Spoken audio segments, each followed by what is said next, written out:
한 번쯤은 이런 생각을 해보셨을 겁니다. 나는 왜 이걸 또 하고 있지?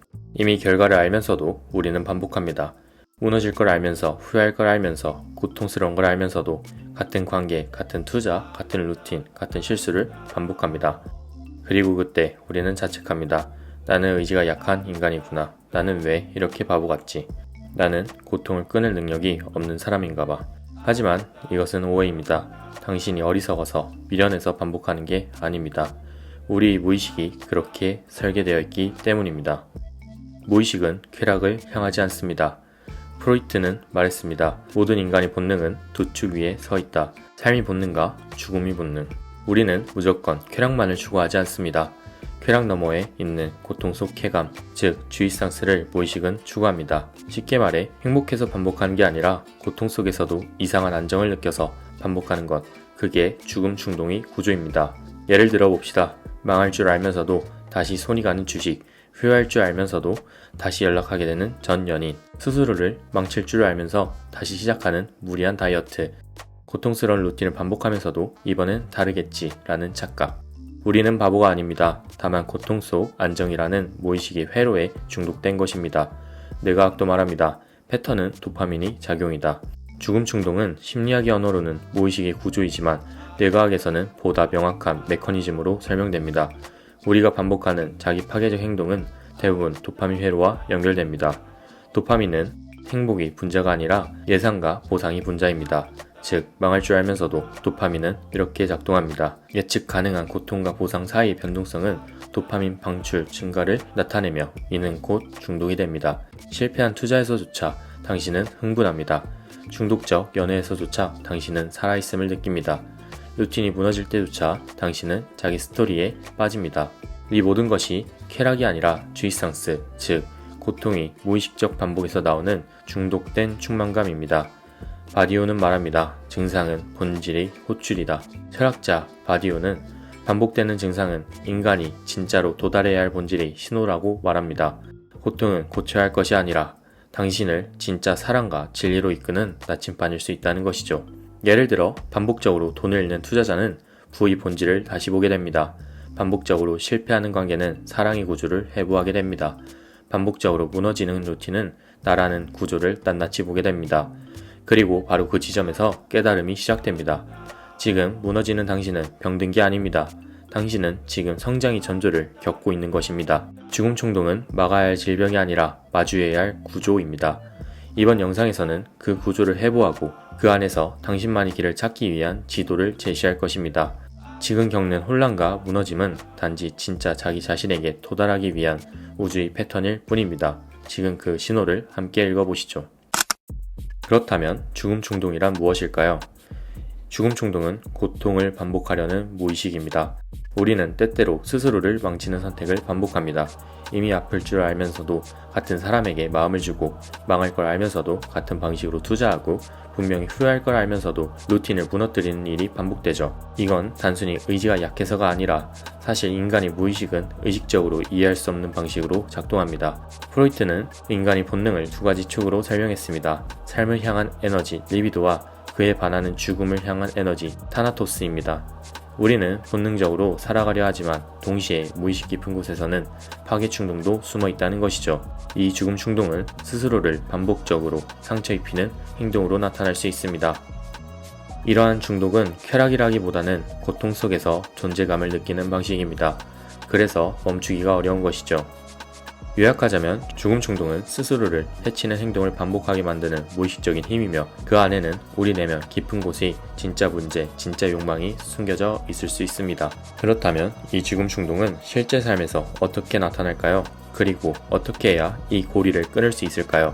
다음은 당신이 반복하는 투자 실패, 관계 중독, 루틴 붕괴에서 이 죽음 충동이 어떻게 작동하는지 구체적으로 알아봅시다. 왜 인간은 실패를 되풀이하면서도 거기에서 벗어나지 못할까요? 첫 번째, 실패는 실패의 반복이라는 구조 속에 있습니다.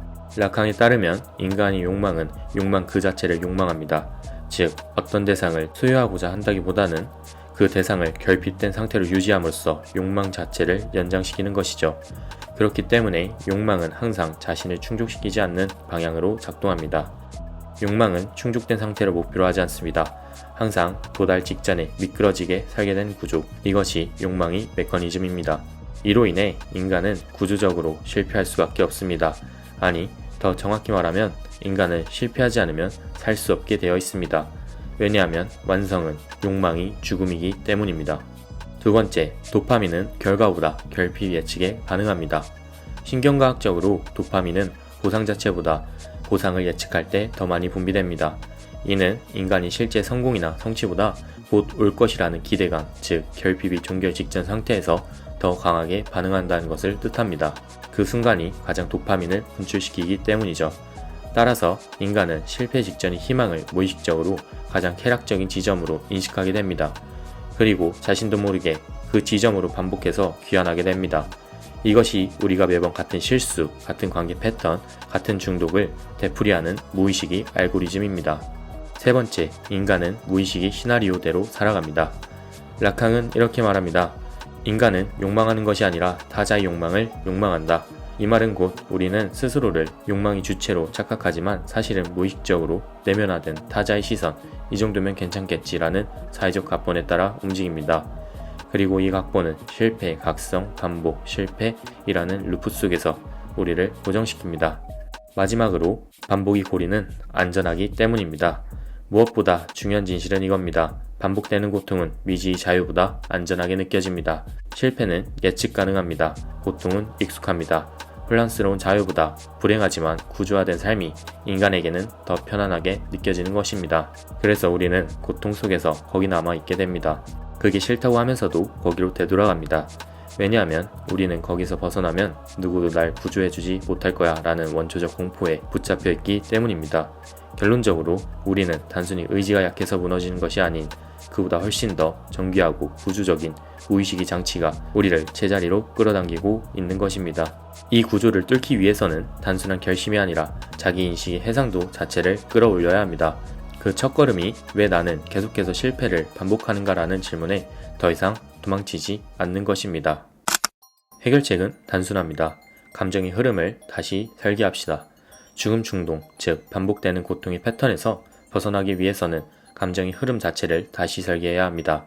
이것은 무의식이 지배하는 감정 반응을 의식적으로 전환하는 훈련이며 삶의 리듬을 다시 쓰는 감정 재구성의 작업입니다. 이를 위한 핵심 도구 3가지를 소개합니다. 첫 번째, 걷기, 자운의 통합과 감정 패턴의 재정렬입니다. 걷기는 단순한 신체 활동이 아닙니다. 좌우대를 교차로 자극하며 감정과 기억을 통합적으로 재처리하는 과정을 유도합니다. 이것은 트라우마 치료 기법인 EMDR과 유사한 작용을 합니다. 고통을 반복하는 패턴에서 고통을 이해하는 통찰로 이동하려면 의식과 무의식의 통로를 다시 열어주는 리듬 있는 움직임이 필요합니다. 그래서 걷기는 감정 회로를 재정렬하는 가장 간단하면서도 강력한 반응입니다. 두 번째, 명상, 무의식을 지켜보는 연습. 명상은 감정을 없애는 기술이 아닙니다. 감정을 바라보는 자리에 머무는 훈련입니다. 즉, 감정과 동일시되었던 자아를 해체하고 고통의 파동을 관찰할 수 있는 초월적 시점을 회복하는 과정입니다. 반복되는 죽음 충동의 중심에는 자동 반응이란 무의식적 회로가 존재합니다. 명상은 그 회로의 작동을 인식하고 그에 반응하지 않을 수 있는 자유를 선사합니다. 세 번째, 운동, 도파민 시스템의 정상화. 죽음 충동은 종종 왜곡된 보상 시스템의 결과입니다. 불안, 중독, 관계 파괴조차도 뇌에게는 쾌감으로 학습되어 있을 수 있습니다. 특히 SNS, 도박, 투기 등은 즉각적인 도파민을 보상을 제공하며 장기적 통합이 아닌 단기적 파편화를 강화합니다. 운동은 도파민 시스템을 자연스럽게 재설계합니다. 훈련, 피로, 회복, 성취라는 구조는 뇌가 쾌감을 파괴가 아니라 성장과 연결하도록 돕습니다. 이 3가지는 단순한 습관이 아닙니다. 감정의 흐름을 다시 쓰는 재훈련이며 죽음 충동에서 삶의 충동으로 전환하는 길입니다. 무너짐은 끝이 아니라 다른 구조를 설계할 기회입니다. 여러분이 무의식에 새로운 경로를 제시합시다. 그 순간 인생은 다시 쓰여지기 시작합니다.